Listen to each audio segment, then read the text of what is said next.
नमस्कार, सत्यदर्शन न्यूज मध्ये आपले स्वागत आहे. मी पायल शहा. एक नजर टाकूया आजच्या ठळक घडामोडीवर. एआय आणि रोजगाराचं भविष्य, भारत जागतिक नेतृत्व करू शकतो. व्ही अनंत नागेश्वरन.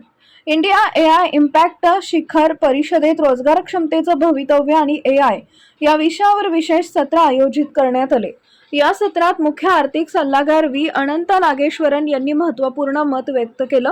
शैक्षणिक सुधारणांच्या माध्यमातून एआयचा अवलंब व्यापक रोजगार क्षमतेशी जोडल्यास भारत जागतिक स्तरावर नेतृत्व करू शकतो असं त्यांनी सांगितलं.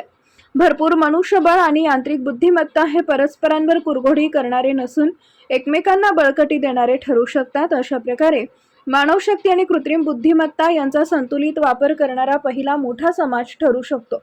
मात्र यासाठी सामूहिक प्रयत्नांची आवश्यकता असल्याचं त्यांनी नमूद केलंय.